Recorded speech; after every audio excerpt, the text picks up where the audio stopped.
Hello, my darlings, and welcome to the Post Meridian Radio Players podcast. I'm told this will be season 2. As an immortal being, the concept of seasons seem foreign to me, but having lived through so many eons of time, I find myself slowly changing with them. So be it. Welcome to season 2 of a podcast. For those who listened to season 1, you must be wondering, where are Nick Scratch and Detective Sergeant? Sergeant, do not worry. They will be along when I desire, but not before. Can we kill the reverb? Honestly, these audio editors. Better. Now where were we? Yes. To start our second season, I think we should jump in with an adaptation of a classic, shall we? Let us look into the vault to see. The Yellow Wallpaper, a short story by Charlotte Perkins Gilman, was first published in 1892 and has, in the century since, become a classic. Gilman's semi-autobiographical narrative follows a new mother whose husband and brother isolate her from society, ostensibly to protect her fragile health. But her mental state only declines until the situation spirals out of control. Many see the tale as a reflection of the oppressive expectations placed on women in the 19th century. You may think much has changed in the many years since, but how far we've truly come is a question I leave up to you to decide. In the meantime, here is Amy Bennett Zenzian's 2019 adaptation of The Yellow Wallpaper. PMRP presents The Yellow Wallpaper.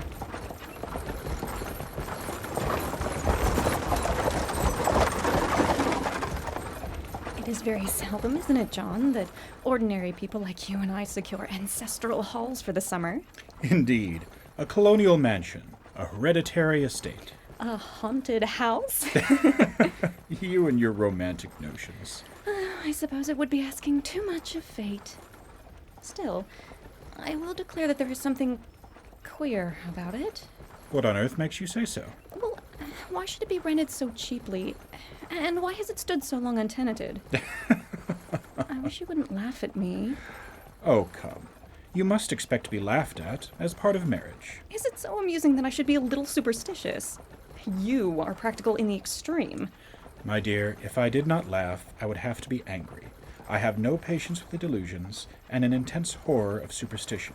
If it cannot be felt and seen and put down in figures, you have no wish to discuss it. I know. My darling, surely you see that it is not healthy.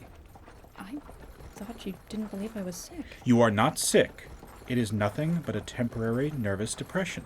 Didn't you talk to your brother? Yes. And what did he say? That it was only a slight hysterical tendency. And there you have it. You are very lucky that both your husband and brother are physicians of such high standing. Or perhaps that is why I am not getting well. What's that? Nothing. I am doing my best, John. I am resting and taking my tonics and fresh air and my phosphates. Phosphites? I do nothing but try to get well. I barely write at all. You mustn't. No writing. Darling, you know you must not work. It makes you so much worse. But how can that be true? Surely a little pleasant work, some society and stimulus would do me good. You know writing exhausts you. I know, but perhaps that is only because you berate me when you find I'm doing it. That is what exhausts me. Darling, you are angry. Remember to maintain proper self-control. I'm sorry. I'm sure I never used to be so sensitive. It must be due to this nervous condition. Let us not talk of this anymore. The very worst thing you can do is think about your condition. I confess it always makes me feel bad. Very well. I will let it alone. Ah, and here we are at last. Oh, how lovely.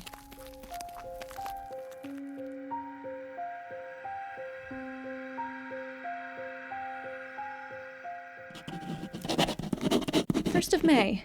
My dear Julia, It is the most beautiful place. It is quite alone, set well back from the road, nearly 3 miles from the village. There is a delicious garden. I never saw such a garden. Large and shady, full of box-bordered paths and lined with long, grape-covered arbors with seats under them. There was some legal trouble, something about the heirs and co-heirs. Anyhow, the place has been empty for years. My darling, are you writing? Just a letter. I'm telling Cousin Julia that the place seems empty of ghosts after all.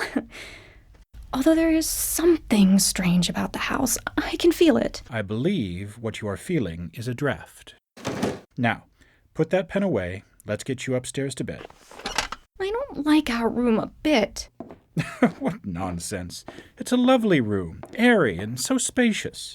I would much prefer to sleep in this one.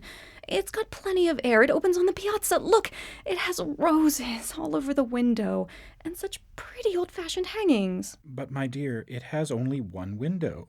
The room at the top of the house has windows on all sides. And besides, there's only a small bed in here and no room for another. I wouldn't mind a room of my own. But there isn't even another bedroom nearby for me. But John, please. No, I won't hear of it. When my sister arrives with the baby, we shall put him in this room, and you can visit him here all you like. It is so good of Jenny to take charge of our son while I'm not well. You know, it is hard for me to be near him. I know, but they won't arrive for another 2 weeks. You'll be all better by then. But come, we must keep you on your schedule. Up we go. I have a prescription for every hour of the day. I feel I can scarcely stir without your special direction. My darling, I must remind you, we came here solely on your account. I know. I'm sorry. I am grateful, truly. I am. You know, the place is doing you good. You need perfect rest and all the air you can get. Exercise too, but that depends on your strength, and food depends on your appetite. But air you can absorb all the time, and the yellow room has air and sunshine galore. Here we are. Let's get you into bed. I'll sit with you until you fall asleep. Doesn't it bother you that this used to be a nursery? I presume that's why there's a gate at the stairs and bars on the windows. Bars don't keep the air out. And this wallpaper is in a dreadful state. Don't pick at it now. Rest. Well, there's nothing left of it within arm's reach of the bed anyway. Stripped off in great patches. You know, the children must have hated it. No wonder I should hate it myself if I had to live in this room long. I never saw a worse paper in my life. Could we change it? If only it were just the paper. But next you'll be wanting the bars off the windows and the stair gate removed. Really, my dear, I don't care to renovate the house just for a 3 months rental. Then do let us sleep downstairs. You are a blessed little goose. It's just a bit faded. I rather like the color. Do you? Truly? I find it repellent. Would you say it is more lurid orange or sickly sulfur? I would just say yellow. Now, go to sleep. And the pattern. One of those sprawling, flamboyant patterns committing every artistic sin. Full enough to confuse the eye in following. And pronounced enough to constantly irritate and provoke study. When you follow the lame, uncertain curves for a little distance, they suddenly commit suicide, plunge off at outrageous angles, destroy themselves in unheard-of contradictions. Oh, that's rather good. I should write that down. No! Don't write a word, my darling. It is not healthy for you to indulge such fancies, to make a story out of everything. Don't think about the wallpaper. Don't think about ghosts. Don't think about anything. Just rest.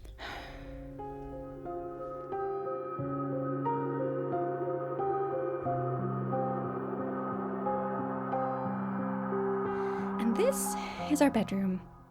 Isn't the wallpaper hideous? Dreadful. Jenny, I am glad you are here. I meant to be such a help to John, such a real rest and comfort, and instead I'm such a burden. I am glad to help. Truly, I take the greatest pleasure in housekeeping. I would be happy to do nothing else all my life. Your enthusiasm for housekeeping astounds me. And my nephew is a love. Oh, such a dear baby. He's all right. Perfectly all right. The nursemaid is so good with him. Should be able to do it myself. But these nervous troubles are dreadfully depressing. Oh, now you're all right. You're well enough for John to leave you. He's away all day, and even all night sometimes. Only when his cases are serious. I am glad my case is not serious. Although, I don't think John knows how much I really suffer. Well, of course, it is only nervousness. John knows there is no reason to suffer, and that satisfies him. I suppose John never was nervous in his life. Oh, no, he never was. And nor was I. Our father instilled in us a sense of duty. I believe that is what keeps us strong. It does weigh on me so not to do my duty in any way. Nobody would believe what an effort it is to do what little I am able to dress and entertain and order things. I'm sure you'll be back on duty soon. Oh, are you feeling better about this room? John mentioned you didn't like it at first. Oh, yes, I'm coming to appreciate it. Oh, but this horrid wallpaper. Oh, but the views are lovely. Look, out this window you can see the garden. Those mysterious, deep-shaded arbors, the riotous, old-fashioned flowers and bushes and gnarled trees. You have such a way with words. Oh, this one commands the roads, and that one looks off over the country full of great elms and velvet meadows. Out of this is the lovely view of the bay and a little private wharf belonging to the estate. There's a beautiful, shaded, winding lane that runs down there from the house, see? I always fancy I see people walking there. You fancy? Oh, I'm sorry. John has cautioned me not to give way to fancy in the least. He says that with my imaginative power and habit of story-making, a nervous weakness like mine is sure to lead to all manner of excited fancies, and that I ought to use my will and good sense to check the tendency. So I try. That's right. It was writing that made you ill, after all. No, I think sometimes that if I were only well enough to write a little, it would relieve the press of ideas and rest me. But John told me not to let you, because it exhausts you. It does. Wish I could get well faster, but perhaps if I had a little advice and companionship, someone to talk to about my work. No. I know just what you need. I'll ring the bell for Mary to bring the baby up for a visit. No, Jenny, I cannot be with him. It makes me so nervous. What nonsense. A baby is a balm to a mother's weary heart. Yes, come to Auntie, yes. Thank you, Mary, you may go. There we are, sweetling. There we are, love. Here, take him. Take him.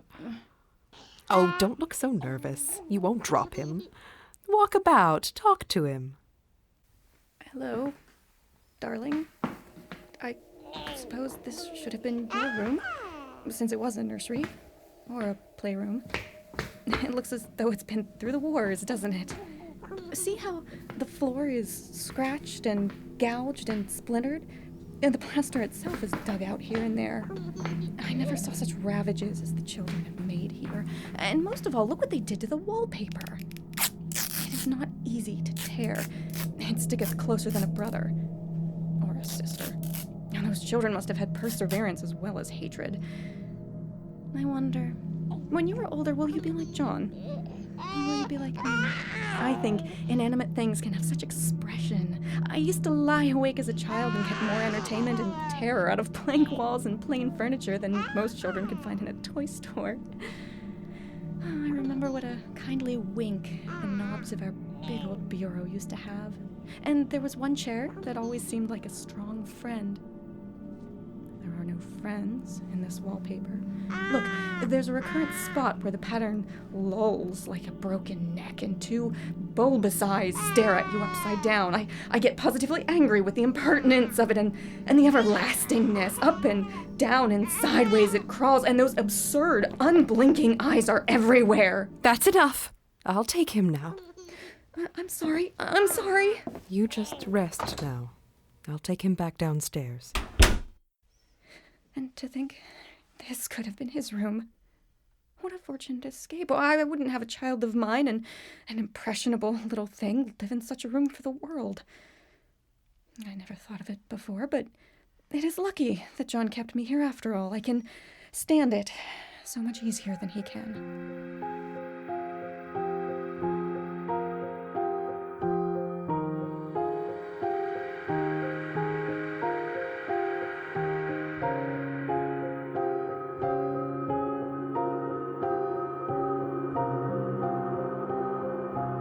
Well, 4th of July is over. They're all gone.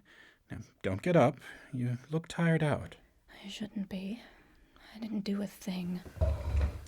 I hoped it would do you good to have a little company. Oh, it was lovely to have Mother and Nellie and all the children here, but Jenny saw to everything.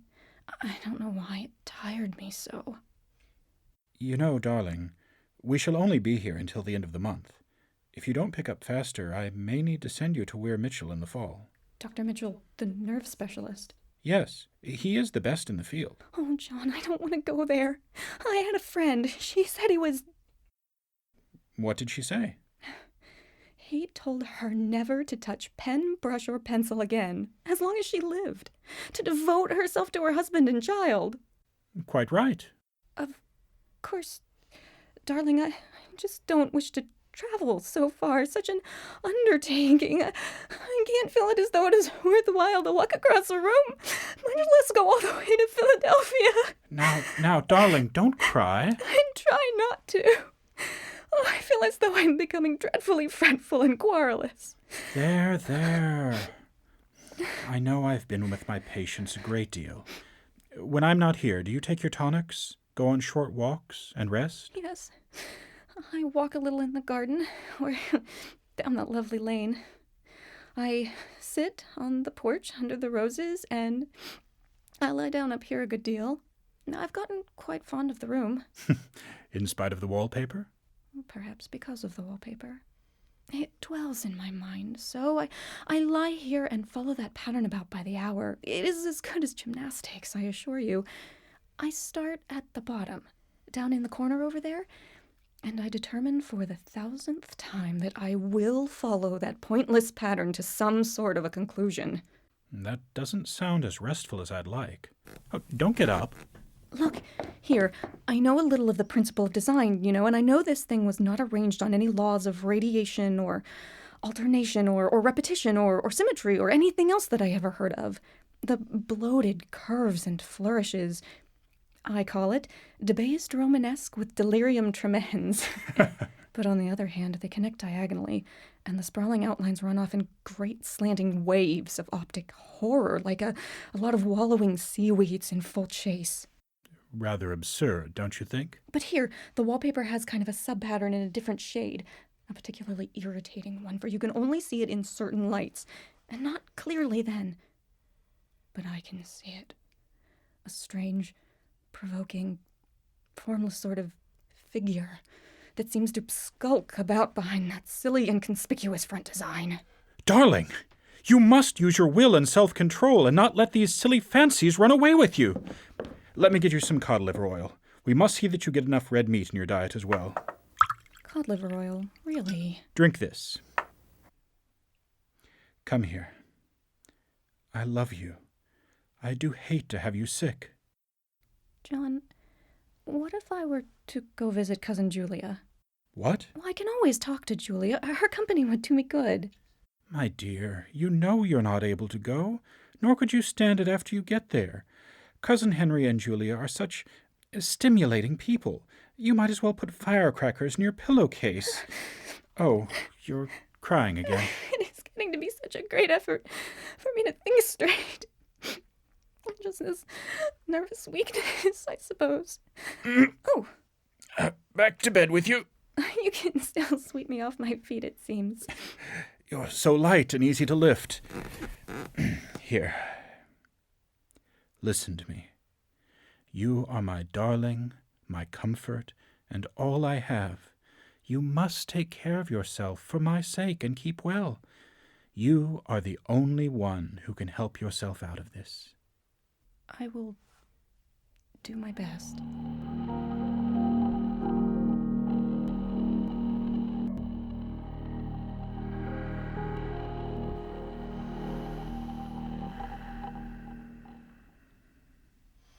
John, are you awake? There are things in that paper that nobody knows but me. The dim shape behind that outside pattern is clearer in the moonlight, and it is like a woman stooping down and creeping about behind that pattern. I don't like it. What is she doing? I think she's shaking the pattern. I wonder... I begin to think, are you trying to get out? What is it, my little girl? Don't go walking about like that. You'll get cold. Go back to bed. John, I wish you would take me away from here, please. Why, darling, our lease will be up in 3 weeks, and I can't see how to leave before.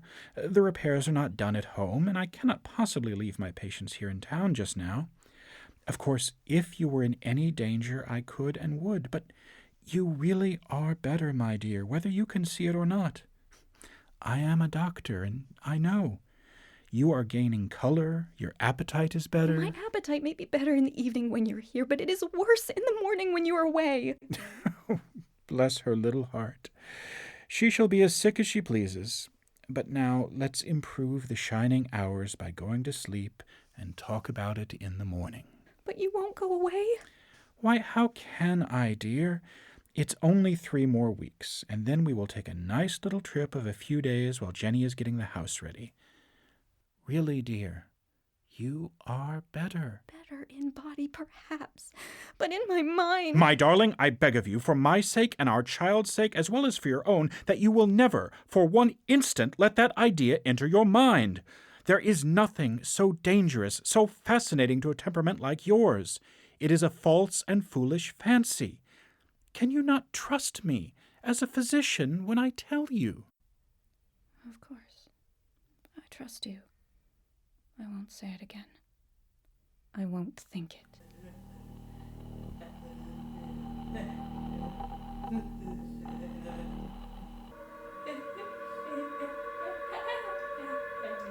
Jenny. Oh, you frightened me so. Oh, I was just looking at the wallpaper. Were you coming to lie down? Good. John says it is good for you to sleep all you can and not creep about the house so much. Yes, I lie here and try to follow the pattern. Is that what you were doing? There is a lack of sequence, a defiance of law that is a constant irritant to a normal mind.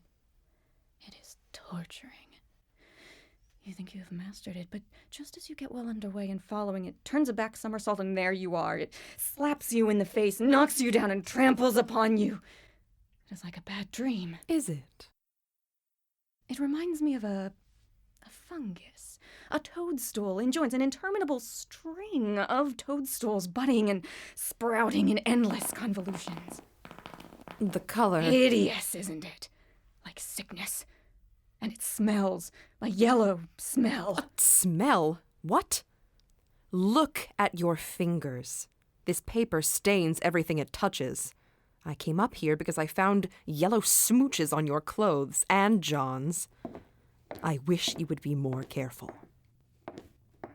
Didn't she sound innocent? But I know she was studying that pattern, and I am determined that nobody shall find it out but myself. Jenny does not know that at night, in any kind of light, in twilight, candlelight, and lamplight, and worst of all by moonlight, the outside pattern becomes bars. The woman behind them is as plain as can be. Yes, I know you are there. Can you hear me? Is it the pattern that keeps you so still during the day? But I know you move at night. Was it you who made this mark all along the wall low down? This streak that runs around the room behind every piece of furniture, a long, straight, even smooch, as though it had been rubbed over and over and over and round and round and round, round and round and round. Oh, it makes me dizzy. Oh, if you made that mark, I will catch you at it someday. Oh, I am glad, though. Life is very much more exciting now than it used to be. You see, now that I know you're there, I have something more to expect, to look forward to watch.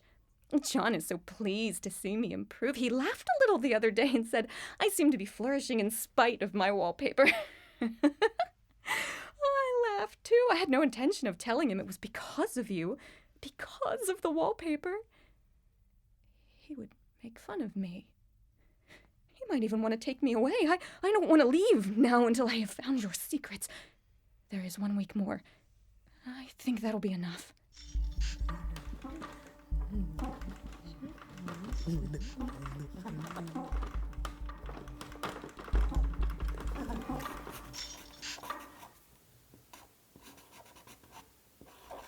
Dear Julia, I'm feeling ever so much better. I sleep during the day so I can watch at night.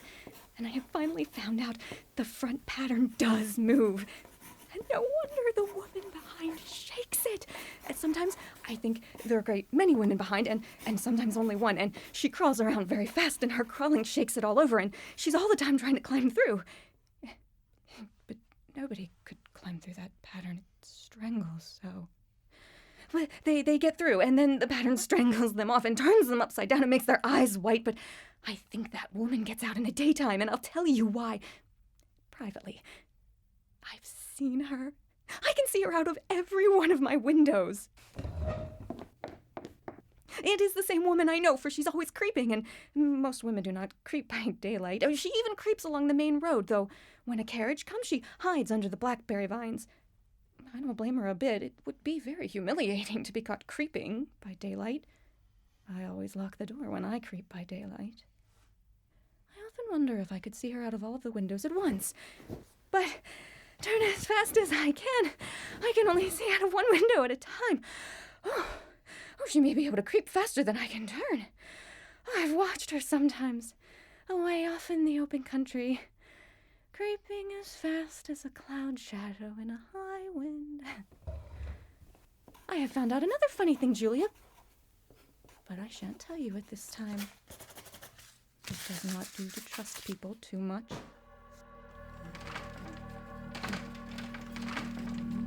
Yes, I hear you. If only that top pattern could be gotten off from the under one. Ugh. Ugh, yes, you shake while I pull. I am trying to free you. But there's only one more day to get this paper off before we go, and I believe John is beginning to notice. I don't like the look in his eyes. I heard him ask Jenny a lot of professional questions about me. A very good report to give. She said I slept a good deal in the daytime. John knows I don't sleep well at night. For all I'm so quiet. He asked me all sorts of questions, too, and pretended to be very loving and kind, as if I couldn't see through him. Jenny, what do you want? I just received a message from John. His case is worse and he has to stay in town overnight. He won't be back until tomorrow, just before you take the boat for home. Ah. Almost everything's packed, as you know. Yes, you've done a wonderful job supervising. Thank you. I'll take that chair downstairs with me.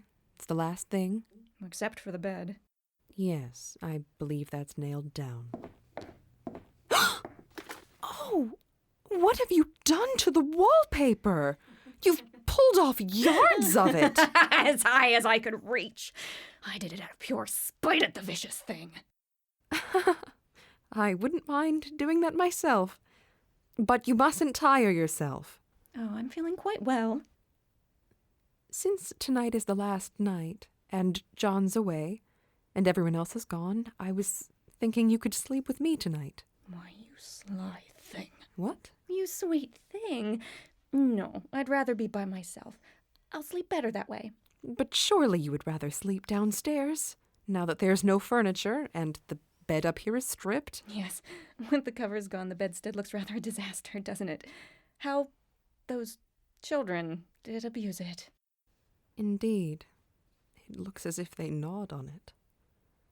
Perhaps you could sleep in the Rose room off the piazza, now that it's empty again? No.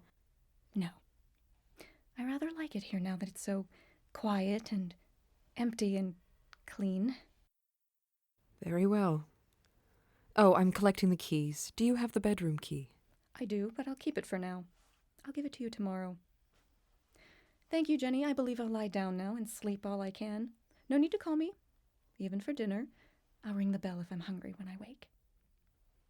All right. Rest well.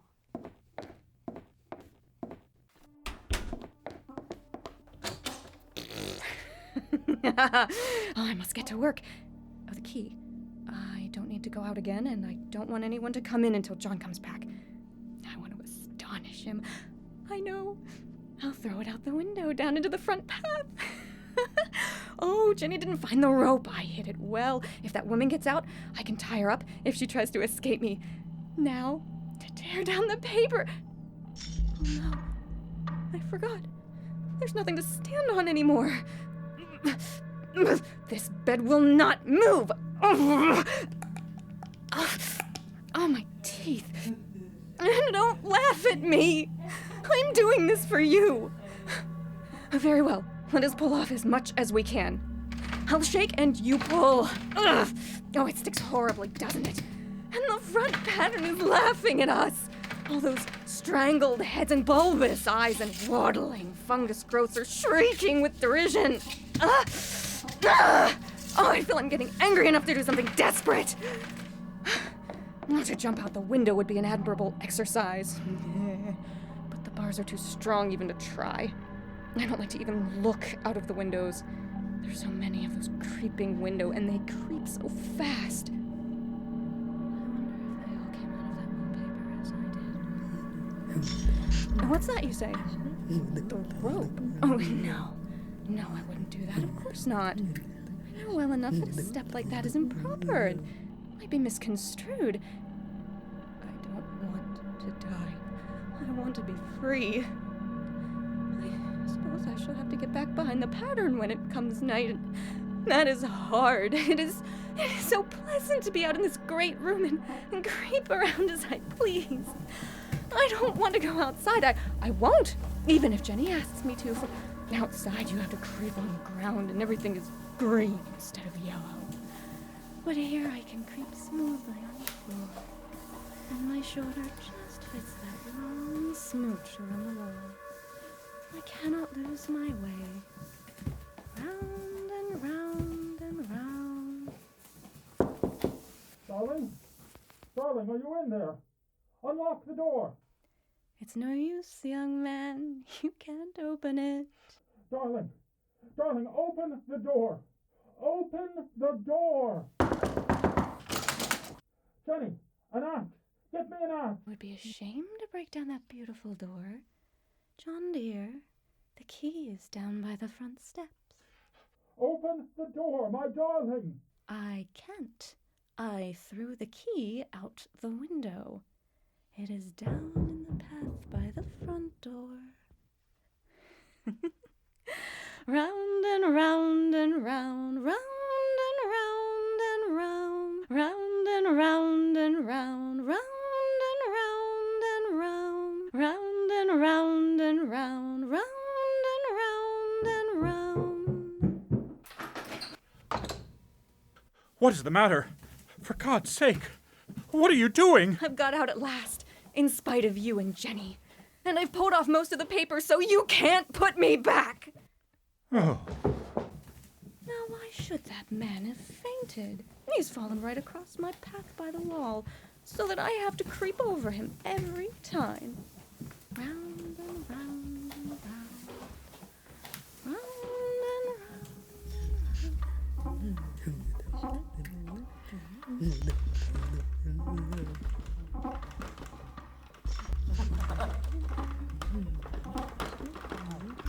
This has been a production of The Yellow Wallpaper by the Post Meridian Radio Players.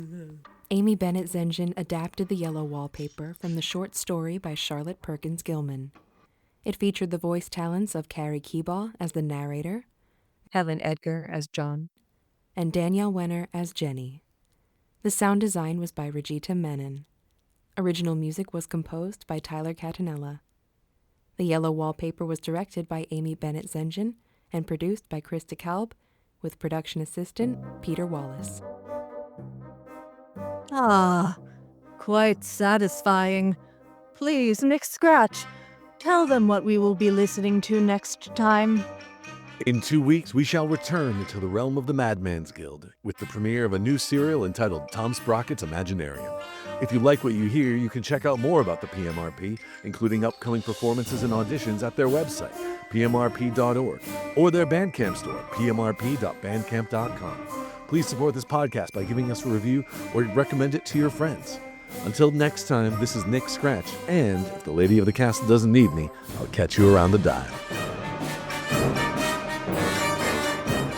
This has been a production of the Post Meridian Radio Players. Copyright 2025. All rights reserved. For more information about our group, please visit www.pmrp.org.